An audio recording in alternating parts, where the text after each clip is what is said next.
C'est un coup d'État. Un enfant burkinabé d'1 an en a déjà connu 2. Un Soudanais né en 1955 en a déjà vécu 17. Et un Africain de 72 ans a déjà été témoin d'au moins 216 coups d'État sur le continent.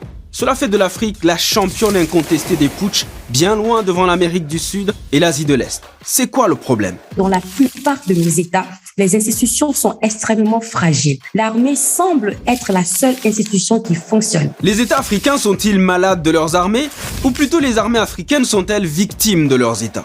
Pour refonder l'État, tant qu'on ne va pas voir en ces occasions des opportunités de refondation, on va être toujours dans le même cycle. En attendant de mettre un terme à ce cycle de coups d'État, l'Afrique tiendra-t-elle le coup?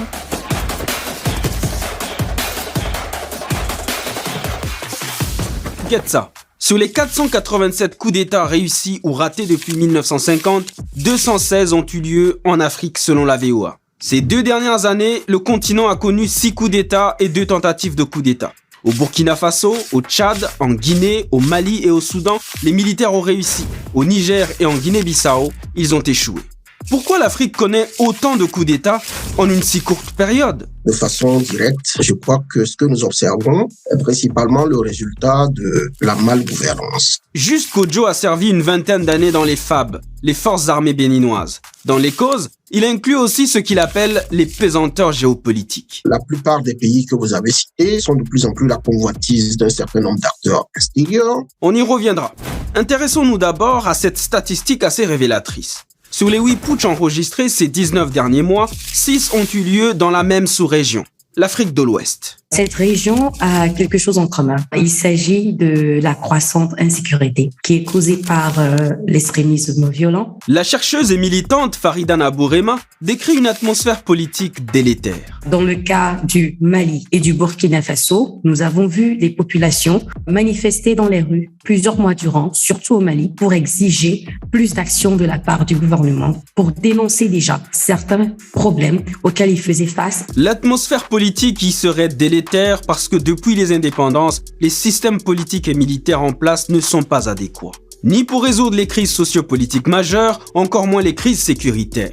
C'est en tout cas ce que prédisait déjà en 1975 l'auteur Jacques Chevrier dans L'échec des systèmes politiques africains. Vous les voyez s'accaparer de toutes les institutions, faire du pouvoir législatif une branche de l'exécutif, faire du pouvoir judiciaire une branche de l'exécutif qui ne sert qu'à réprimer et à persécuter leurs opposants, à persécuter les activistes, au lieu de renforcer ces institutions afin qu'elles puissent véritablement protéger l'État et prévenir toute forme de prise de pouvoir abusive. Ajoute à ça ce que Juste Kodjo appelle la présidentialisation des forces de défense et de sécurité. Nous observons, malheureusement, depuis les indépendances, que dans la plupart des pays africains, le Parlement est absent quand il s'agit de contrôler, disons, la gestion des forces de défense et de sécurité. Tout repose entre les mains du président, qui s'assure qu'avant de protéger le territoire et ses habitants, les forces de sécurité protègent d'abord le détenteur du pouvoir et son régime. Et à côté des nantis, il existe une autre armée tout au fond de l'échelle sociale de la hiérarchie militaire.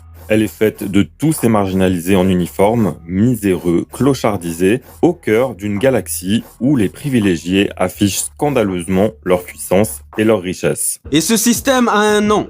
Juste Kodjo l'appelle la démocratie d'homme fort. Le président, à lui tout seul, a cette responsabilité, peut nommer qui il veut, peut démettre qui il veut, peut les utiliser pour les fins qu'il veut. Donc cela, naturellement, éloigne de plus en plus les forces de défense et de sécurité de leur rôle principal qui est de se préparer pour la défense du territoire. Choyés et mieux outillés, les gardes présidentielles et autres unités d'élite deviennent ainsi les seules institutions organisées et suffisamment puissantes pour faire pencher la balance. Au final, ils finissent par être victimes de ces appareils qu'ils ont créés, par être victimes d'une armée trop puissante, par être victimes des institutions trop faibles, par être victimes des populations totalement dégoûtées par leur façon de diriger les choses. En 2019, parlant du Mali dans le monde diplomatique, la journaliste Anne-Cécile Robert titrait « Coup d'État dans un pays sans État ». Selon elle, l'intervention de l'armée révèle la fragilité des régimes politiques sous perfusion d'institutions financières internationales et des multinationales. Quand nous nous retrouvons dans des crises extrêmes, comme on l'a vu par exemple en Guinée avec Alpha Condé, il n'y a pas une autorité forte, il n'y a pas une institution forte qui puisse vraiment réguler. Et donc l'armée se retrouve finalement un peu comme l'arbitre auquel on fait appel.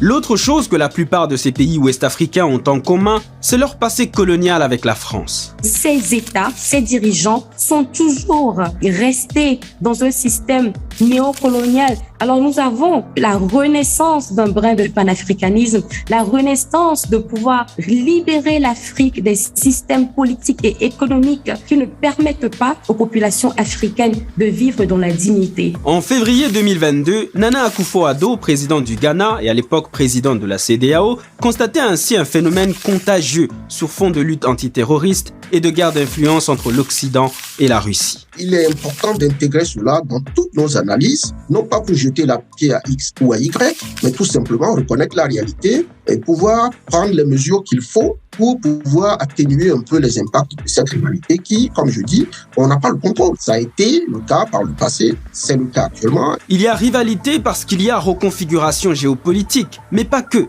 Il y a aussi en parallèle la découverte de nouveaux minerais ou gisements. Du diamant et de l'or en Centrafrique, du manganèse au Mali, du pétrole et de l'uranium au Burkina, etc.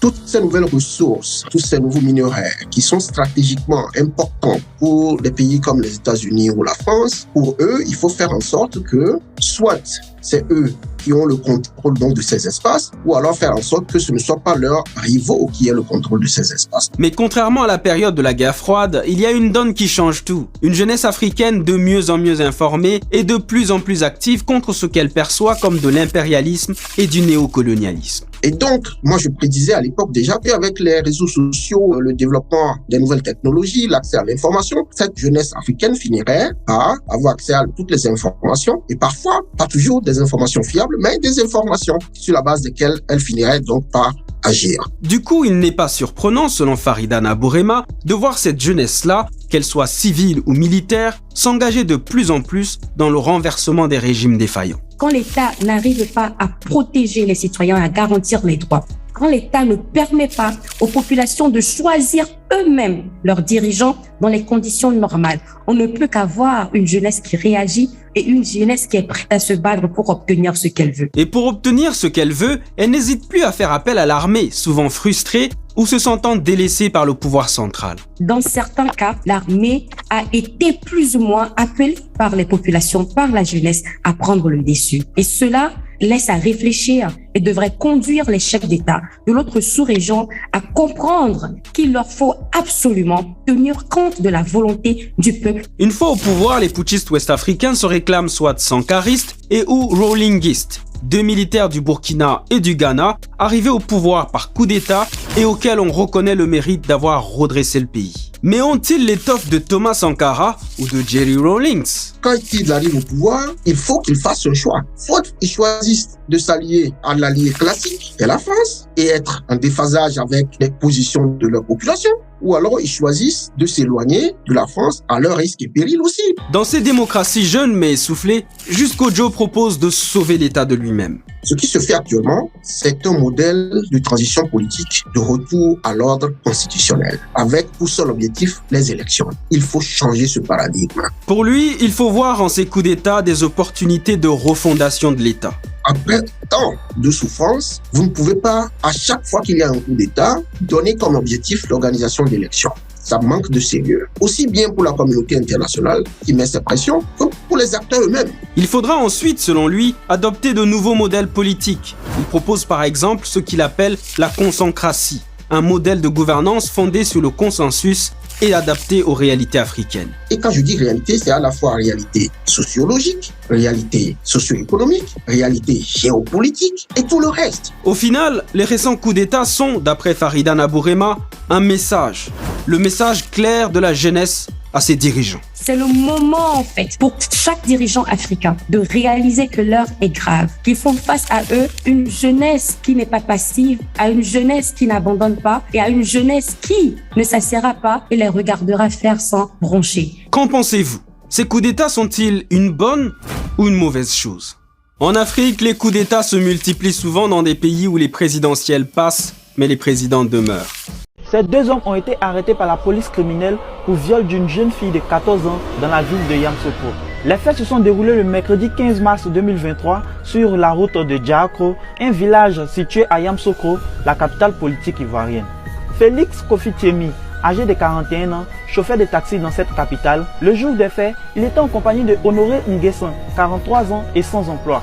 Ils étaient donc en train de se balader à bord de son taxi quand ils tombent sur deux jeunes filles âgées de 14 et 15 ans qui attendaient un véhicule pour se rendre dans le village de Diakro. C'est de là que les deux amis décident d'embarquer les jeunes filles dans le but de les emmener à destination. Tout était normal durant le trajet jusqu'à ce que le chauffeur décide d'emprunter une autre voie. Prise de panique, les jeunes filles interpellent le conducteur. Et c'est sans gêne que Félix et son ami disent aux jeunes filles qu'ils veulent simplement faire une partie de jambes en l'air avec elles.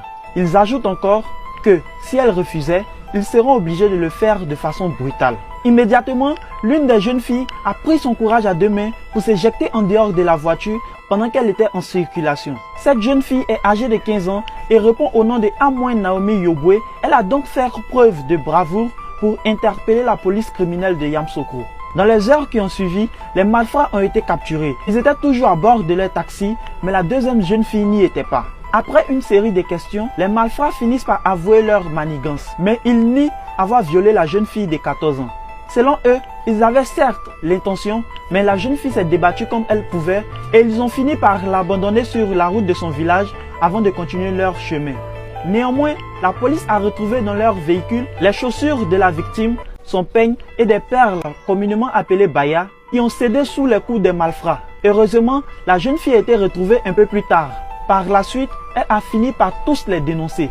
Rappelons qu'ils ne sont pas à leur première scène, car au lendemain des faits, plusieurs jeunes filles de ce village sont venues dénoncer le conducteur de ce taxi.